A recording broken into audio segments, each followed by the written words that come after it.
Olá, seja muito bem-vindo à série A TCC é para você.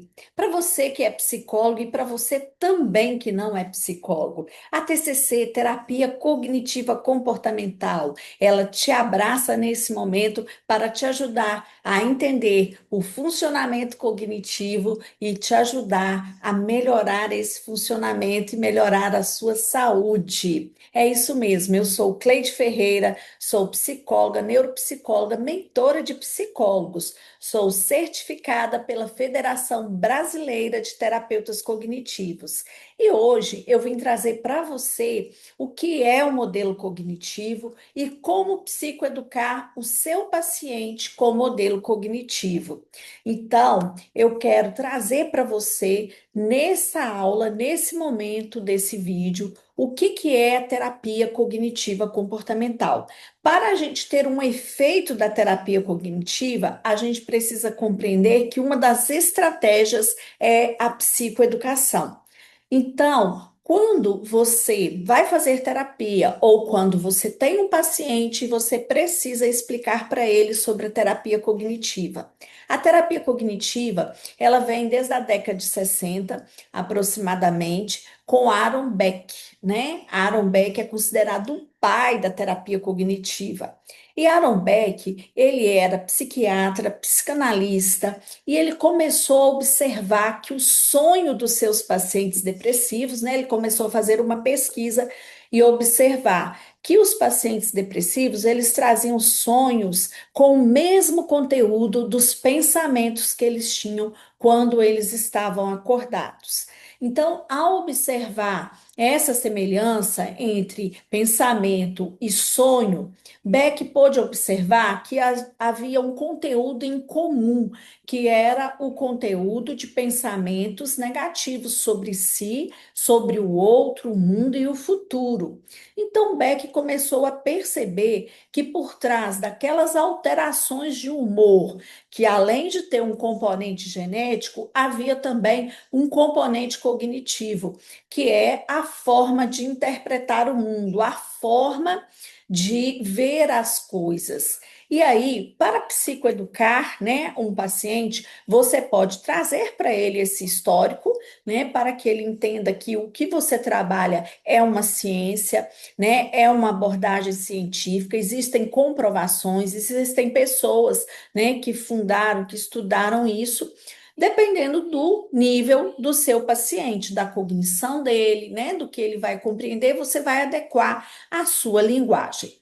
E aí, eu quero compartilhar com vocês alguns cards que eu mesma fiz, né, e que eu utilizo no meu consultório, eles são plastificados, e também quando eu atendo online, eu utilizo essa exibição para psicoeducar sobre a terapia cognitiva comportamental, sobre o modelo cognitivo, para que as pessoas compreendam.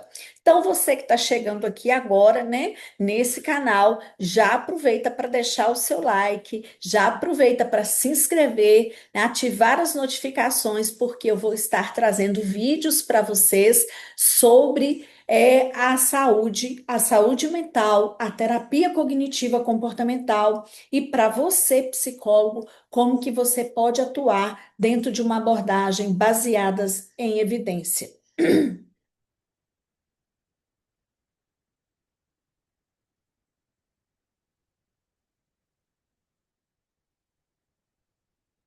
Vamos lá.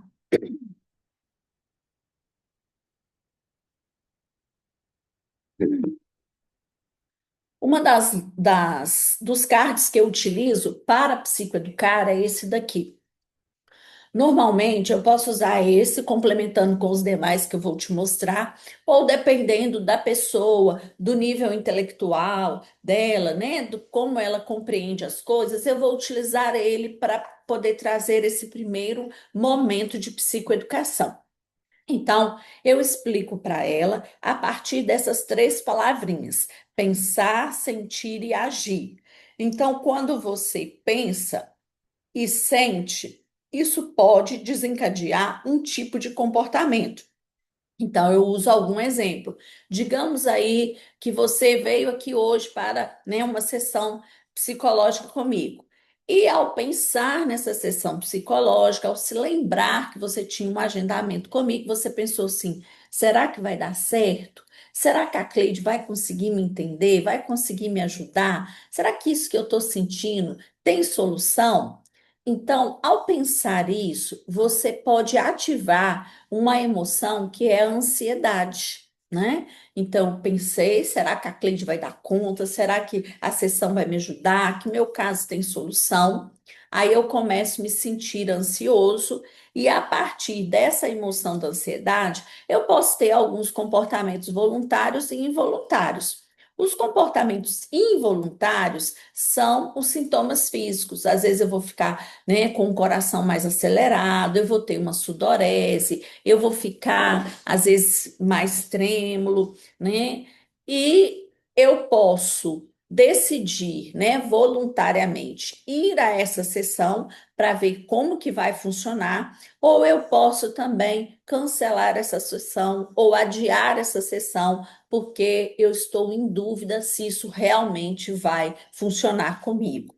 Então, quando eu trago esse modelo, a pessoa começa a perceber que o pensamento, sentimento e ação eles têm uma interferência um entre o outro, um para com o outro, um influencia o outro.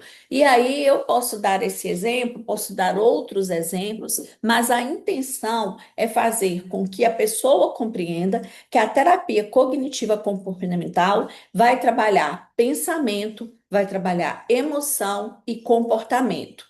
E aí, dentro desse mesmo exemplo, né, você vindo para uma sessão psicoterapêutica com a Cleide. Você se lembrou disso, né? Você olhou sua agenda e viu que você tem uma sessão com a Cleide.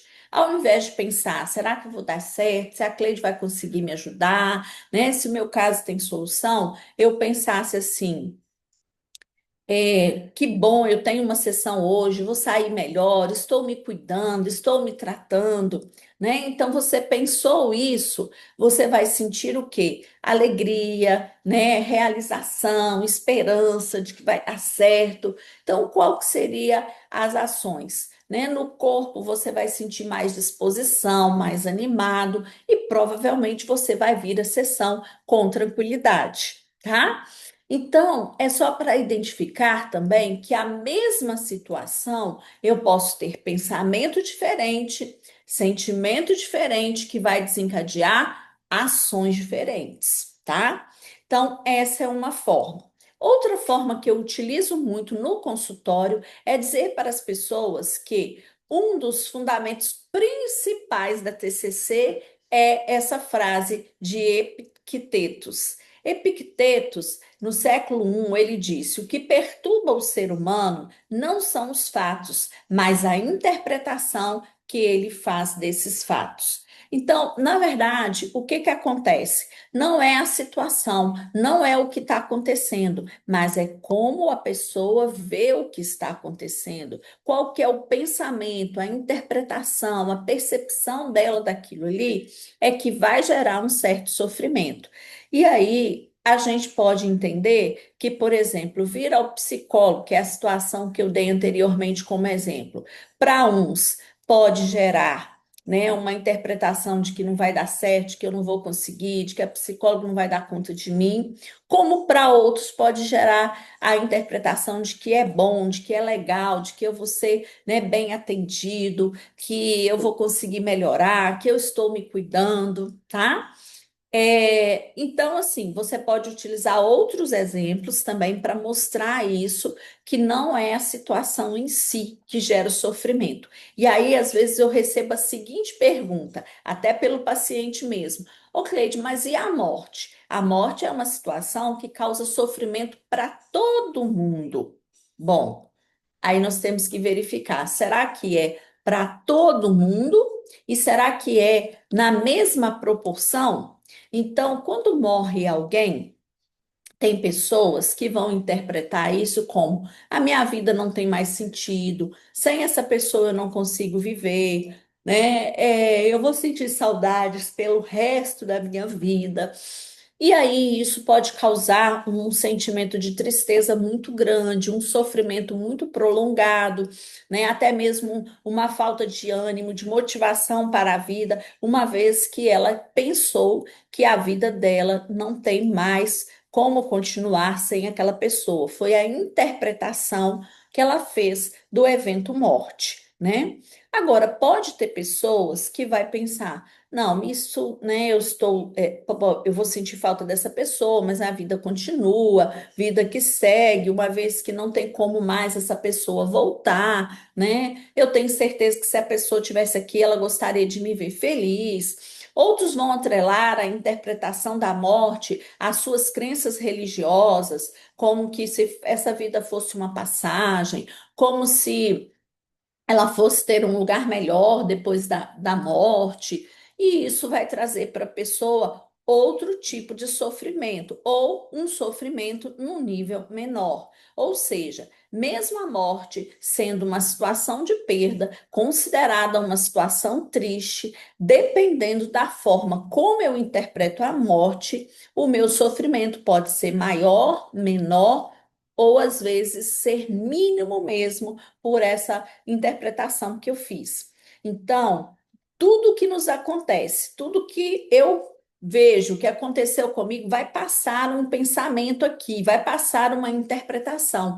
E essa interpretação, ela pode me ajudar, né? Ou ela pode ser desfavorável. Ela pode potencializar o meu sofrimento. Ela pode causar um sofrimento também. Então, essa tela, né? Às vezes eu utilizo junto com outras que vocês vão ver aqui ainda, ou pode se utilizar sozinha. E eu já tive caso de paciente anotar a frase, de tirar foto da frase, de querer ter essa frase para ele sempre se lembrar disso. Então, aqui, gente, a partir do momento que você começa a explicar o modelo cognitivo, fundamentos, frase de princípio, né? Um princípio da TCC, explica essas situações, a reestruturação cognitiva ela já começa a acontecer. Porque a pessoa já começa a pensar em outras hipóteses, a flexibilizar aquele pensamento que até então ela achava que era a única forma de pensar. E aí, nós podemos usar também um outro modo para trabalhar a flexibilização cognitiva, né? Psicoeducar o paciente de que aqui no centro a gente tem a mesma figura, né? É uma figura só que tem aqui, mas quem olha por um lado vê um círculo amarelo. Quem olha pelo outro lado vê um quadrado azul. Então, mostrar isso para o paciente e falar dessa forma que eu estou falando aqui, para que ele entenda que uma mesma situação ela pode ser interpretada de formas diferentes e que quando você muda o modo como você observa as coisas que você observa mudam. Então, não são os fatos, não é a situação, não é a figura, mas como eu vejo esses fatos, como eu interpreto a situação, como eu vejo essa figura é que muda todos os efeitos pós essa interpretação. Então, essa figura também é muito boa para a psicoeducação, é uma figura que vai trazer aí para o paciente uma compreensão, né, melhor do modelo cognitivo, vai fazer com que ele memorize mais pela questão visual também. Então, outra ferramenta de psicoeducação. Aí também eu utilizo o próprio modelo cognitivo para explicar para o paciente como funciona a terapia cognitiva. Você que não é psicólogo, não tem problema, você também vai conseguir compreender, porque é isso que a gente faz no consultório para que a pessoa tenha uma maior eficácia do tratamento, conhecer, entender, compreender como funciona o modelo cognitivo. E aí a gente tem aqui, ó, situação, né?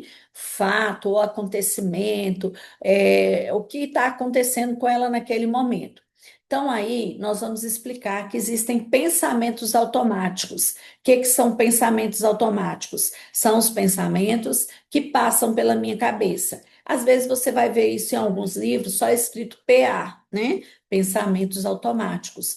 Tudo que passa pela minha mente, que passa pela minha cabeça, diante de uma situação.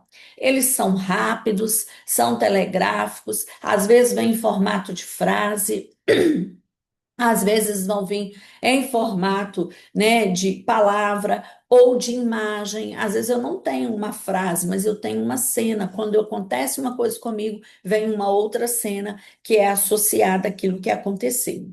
A partir do meu pensamento, eu posso ter reações emocionais, né? Sentir algo como raiva, tristeza, medo, ansiedade, né? Enfim, uma emoção. E a partir disso, eu posso ter comportamentos. Esses comportamentos são as ações e não ações, né? Eu fazer ou não fazer é um comportamento. E as reações físicas, que alguns livros vão trazer como comportamentos involuntários. Nessas reações físicas, a gente percebe o efeito também das emoções no corpo, né? Como que eu fico fisicamente quando eu estou triste, quando eu estou com raiva, quando eu estou ansioso. Então, a gente vai percebendo aqui, tá? Bom, e aí a gente pode dar um exemplo, até mesmo do paciente, né? Talvez ele te procurou porque ele tem dificuldade de fazer provas. Então, toda vez que ele vai fazer prova, ele fica muito ansioso e não consegue fazer a prova. Então, a gente vai trabalhar. Qual o pensamento que você tem? Quando você pega a prova, quando você se depara com a prova, ou quando você pensa que você vai ter uma prova, o que que passa pela sua cabeça? O que que passa aqui, ó? Né? Meus pacientes até eles falam, ô Cleide, toda vez que eu estou diante de alguma coisa, eu fico lembrando de você fazendo assim, eu até faço. O que que está passando aqui na minha mente? Né? Então, passou aí na sua mente que você é burro, que você não vai conseguir, que a prova está muito difícil, que as outras pessoas conseguem e você não, que você não estudou o suficiente, enfim. Podem vir uma série de pensamentos, né? Vários ao mesmo tempo. E aí você pode sentir o quê? Se você acha que você não vai dar conta, que você não vai conseguir, que você não estudou o suficiente, pode ser que você sinta ansioso, que você sinta medo, né? E que você decida não fazer a prova, ou que você vai fazer a prova, mas você fique sentindo muitas reações físicas, e com isso você não consegue ter um bom aproveitamento dessa prova. Você às vezes sente algum tremor, o coração dispara, a visão fica turva, e aí você não consegue realmente entender o que está na prova e ver o que está passando ali na prova e acaba errando, né? Então, essa sequência de pensamento pode acontecer com você, né, e gerar tudo isso. Mas pode ser que diante de uma prova, você ou uma outra pessoa pense diferente. Pense, eu estudei, eu vou fazer o que eu sei, o que der, deu, né? Ou eu não estudei tanto, mas eu vou procurar me concentrar e fazer o meu melhor nessa prova. Ou, eu não tenho, né, tanto problema em fazer prova, nas outras provas eu fui bem, então o que eu render aqui tá tudo certo, tá? E aí as reações, né? Se você pensa que vai dar certo, que você estudou, que você, né, não estudou, mas que você vai fazer o seu melhor, as emoções vão ser tranquilidade, né? Vai ser esperança de que tudo dê certo. O comportamento você vai tranquilo, fazer a prova, vai ficar atento na hora de fazer a prova, não vai ter reações físicas que talvez sejam intensas ou te prejudique. E, enfim, vai ter um outro desfecho aí para essa prova. E aí a pergunta é, Cleide, por que que o fulano, diante da prova, pensa assim e o ciclano pensa assado? Por que que cada um pensa de um jeito, né? E isso vai desencadear reações e comportamentos, emoções diferentes. Então, porque em cima aqui do pensamento tem um quadradinho chamado crenças intermediárias e outro quadradinho chamado crenças nucleares. Então, a gente precisa compreender que o nosso pensamento é o nível mais raso da nossa cognição, é aquilo que eu consigo acessar. Mas por trás existem outras coisas que me levam a pensar desse jeito. E aí eu passo para essa outra figura aqui. E eu costumo usar a metáfora do palmito. Você conhece palmito? Palmito, ele tem um monte de cascas, e aí o mais gostoso dele, que a gente come, que é o miolinho do palmito, né? Nós vamos pensar aqui que são as crenças nucleares, também chamado de crenças centrais e de esquemas. Essas crenças nucleares ou esquemas é aquilo que, no fundo, eu penso de mim mesmo, né? O que que lá no fundo, no fundo, é o meu conceito sobre mim. Eu sou ou eu não sou, tá? E dentro dessas crenças nucleares, além de eu ter crenças sobre mim, eu tenho crenças sobre o outro e o mundo, e eu tenho crenças sobre o futuro. Então, essas crenças que muitas vezes ficam lá no fundinho, escondidinha, encobertas, é que vão fazer com que eu construa também crenças, regras que são crenças intermediárias, que ficam entre a crença nuclear e o pensamento automático. Essas crenças, regras, são como regras de vida. É aquilo que eu coloco para eu viver, é um pensamento que se transforma em uma regra que sustenta essa crença nuclear e que muitas vezes vai ser o desdobramento dessa crença nuclear. É como se fosse um se então, como se fosse uma condição. Então, eu vou pegar um exemplo de uma crença nuclear. Não sou amado, tá? Então, se eu acredito que eu não sou amado, eu não sou querido, eu não sou importante, aí a minha crença regra pode ser: já que eu não sou amado, então devo agradar a todo mundo. Se não sou amado, não posso dizer não para as pessoas. É, como eu não sou amado, devo me afastar de todo mundo. Então, essa crença-regra, ela vai ditar para mim uma regra, uma estratégia, uma compensação para essa crença nuclear. Então, a condição é: eu não sou amado, a crença é: não sou amado. Então, não ser amado pode ser que eu decida tratar todo mundo bem, não dizer não, agradar todo mundo, dar presentinho, para eu conquistar o amor das pessoas, para eu garantir que eu vou ter essa atenção, esse amor mediante aquilo que eu faço. Ou pode ser que eu faça o oposto. Eu decido me afastar, não me relacionar, me esconder, para evitar que as pessoas não me amem, para evitar essa rejeição, tá? Então, crença nuclear, aquilo que eu penso de mim, né? O mais íntimo, geralmente são mais curtas, mais reduzidas, o não sou, o sou. E a crença regra é aquela que é uma extensão da crença nuclear, trazendo aí essa condição, essa regra de vida. E aí, na periferia aqui, eu vou ter os pensamentos automáticos, que são derivados disso aqui, né? Então, por exemplo, digamos aí que eu tenho a crença de não ser amado, né? E aí, de repente, alguém passa por mim e não me cumprimenta. Pode ser que o meu pensamento automático seja: aí tá vendo, essa pessoa não gosta de mim, nem me cumprimentar, ela cumprimenta, tá? Então vai ser sempre nessa linha de raciocínio. É algo assim, bem lógico, porém, às vezes vai trazer palavras diferentes, né? Que a gente precisa entender isso daí e ajudar o paciente a compreender. Nas crenças nucleares, nós temos três tipos de crenças a se observar, que são disfuncionais. E a gente não tem crença só disfuncional, tá, gente? A gente tem crença funcional também. Então, nas crenças disfuncionais, tem crenças de desamor, né? Que é essa que eu falei: eu não sou amado, não sou querido, as pessoas não se importam comigo, eu não mereço atenção, né? Tudo em função do desamor. A gente tem crenças de desvalor, né? Que envolve a questão moral: eu não sou nada, eu sou um lixo. Se as pessoas soubessem quem eu sou realmente, elas não se importariam comigo. Então, vai nessa linha do valor, tá? E crenças de incapacidade ou de desamparo. Então, não sou capaz, não dou conta, não tenho ninguém por mim, vou passar mal. Então, são nessa linha de pensamentos. Mais à frente, né, eu vou gravar para você uma aula só de crenças, explicando cada uma dessas crenças para vocês, tá? Então, não perca nada aqui nesse canal do YouTube. Se você ainda não é inscrito, se inscreva e ative o sininho aí para cada vídeo novo que eu postar, você vir aqui e assistir.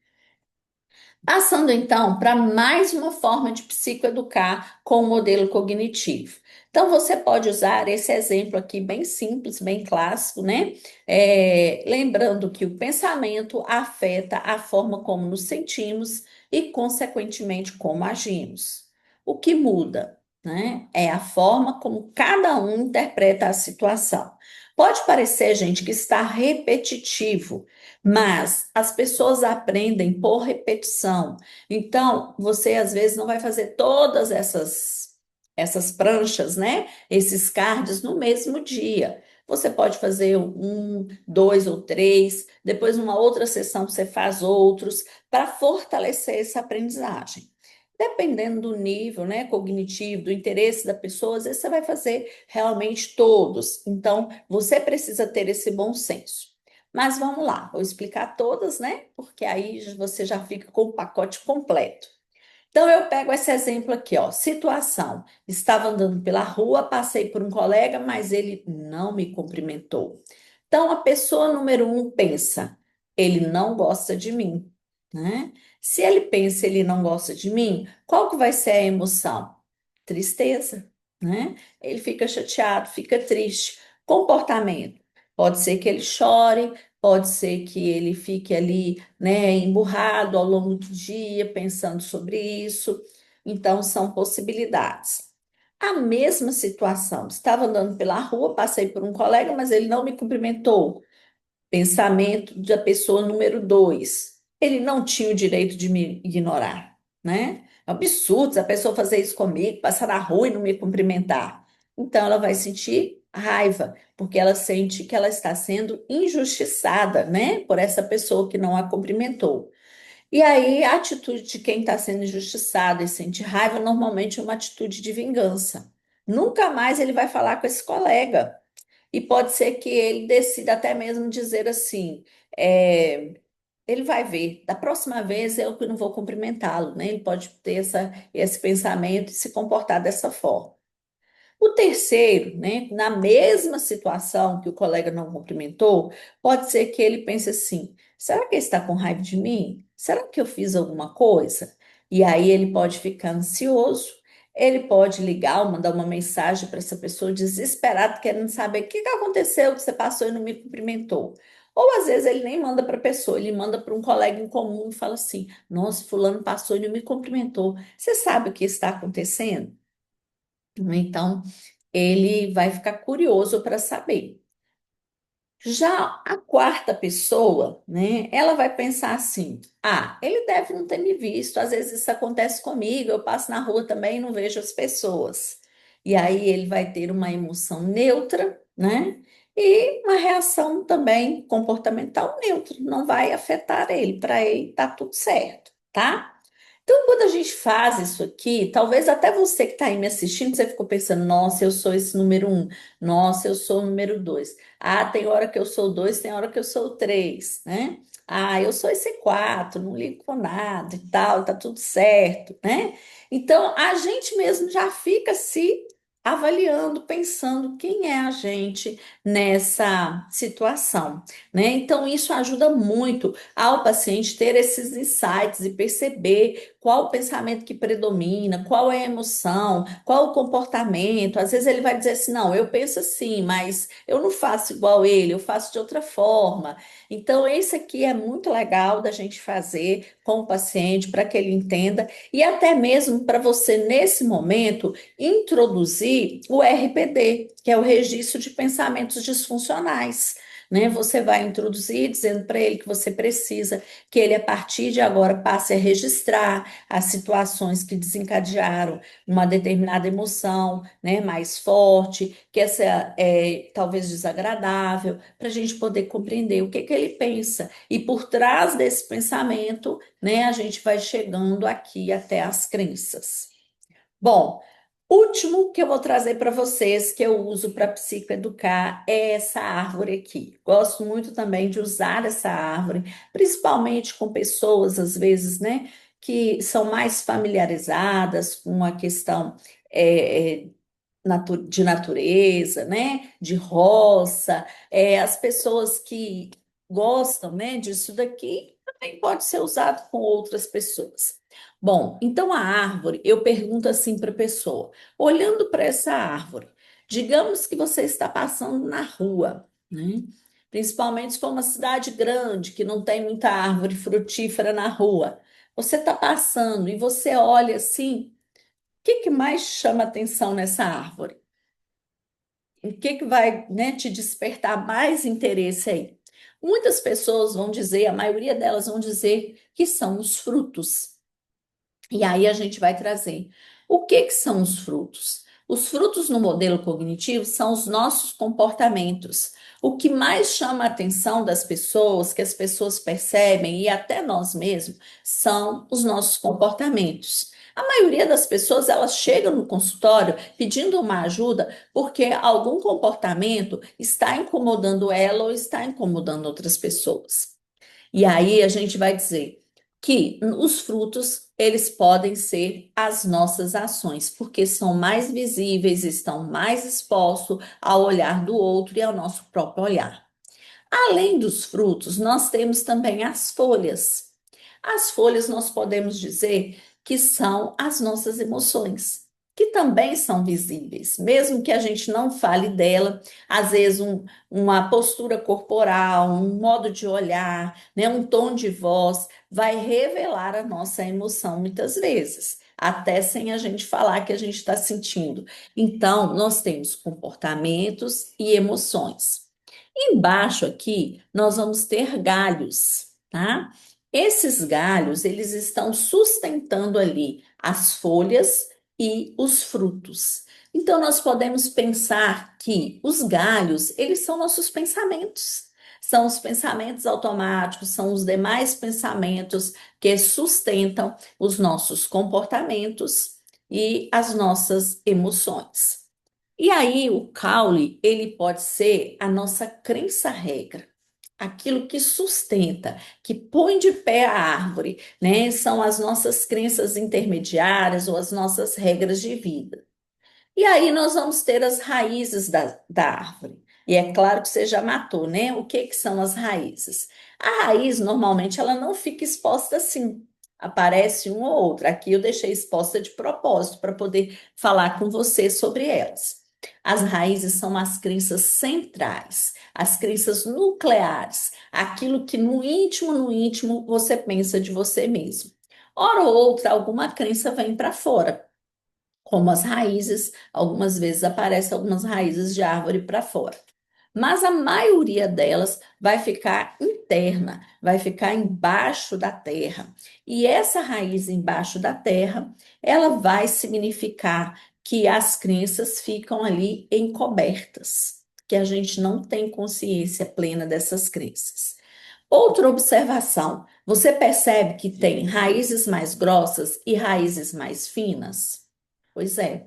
Então, essas raízes mais grossas são aquelas crenças mais rígidas que foram adquiridas já lá no início da nossa infância, foram reforçadas e por isso elas estão mais grossas e mais difíceis de ser alteradas.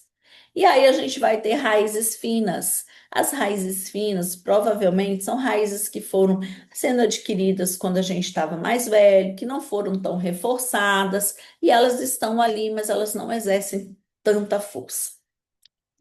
E aí, quando a gente fala de reestruturação cognitiva, de mudança, né? Muita gente fala assim, então eu tenho que tirar essas raízes aí, Cleide, eu tenho que cortar essas raízes para me poder ser, né, uma pessoa melhor. Bom, a gente pode cortar a raiz das árvores, gente. Será que a árvore vai sobreviver sem as raízes? Não. Por quê? Porque as raízes elas são o que nutre a árvore, o que sustenta a árvore, o que traz a história dessa árvore. E as nossas crenças também, elas foram adquiridas ao longo da nossa história, a partir das nossas experiências, das nossas vivências com os nossos pais, com os cuidadores, né, em diversas situações. Foi alguma coisa que nos falaram e naquele momento teve uma ativação emocional tão forte que se tornou uma verdade. Né? Talvez lá quando pequenininho você escutou que você era burro, né? Ou que você não é, ninguém gostava de você, e isso foi sendo repetido e foi num momento que atingiu muito forte a sua emoção, isso cristalizou dentro de você. Então, não é possível a gente tirar a raiz. O que é possível? É possível a gente enfraquecer essa raiz através das técnicas de reestruturação, que eu vou trazer numa outra aula para vocês, né? Então, você pode enfraquecer essa raiz que está muito grossa para que ela fique mais fininha e não traga tantos prejuízos. E lembra que eu falei que a gente não tem crença só disfuncional, a gente tem também crenças funcionais? Aquilo que é funcional, eu preciso fortalecer, né, para que elas possam ter uma influência maior sobre os pensamentos, emoções e comportamentos do que crenças disfuncionais. Percebe? Então, essa árvore, sim, eu acho ela maravilhosa para a gente fazer essa explicação. Não tem melhor, né? Funciona com adolescente, funciona com adulto, funciona até mesmo com criança para você psicoeducar, tá? Então fica para você aí, né, essas diversas formas de fazer a psicoeducação do modelo cognitivo. Também pode ser feita essa psicoeducação em vídeo, pode ser feita essa psicoeducação com um livro, pedindo para o seu paciente fazer a leitura de um capítulo inicial, de algum livro que fale sobre isso. Você pode fazer a psicoeducação utilizando o jogo das crenças, tá? Tem diversas formas, mas hoje eu quis focar nessas pranchas, né? Que são 7 formas aí de você psicoeducar o seu paciente sobre o modelo cognitivo. Eu vou deixar também para você aqui uma recomendação que você estude e internalize isso, você psicólogo, para que quando você for falar isso para o seu paciente, você fale com propriedade, tá? Com propriedade daquilo que você está demonstrando. Você, psicólogo, precisa internalizar, precisa transpirar, precisa suar, precisa estar com isso assim bem dentro de você para que seja de forma natural essa psicoeducação. Espero que tenha sido útil para você, psicólogo, e para você que também não é psicólogo. Me siga aqui nesse canal que você vai encontrar muitos modos de se entender e de ajudar outras pessoas também. Um beijo e até o nosso próximo vídeo.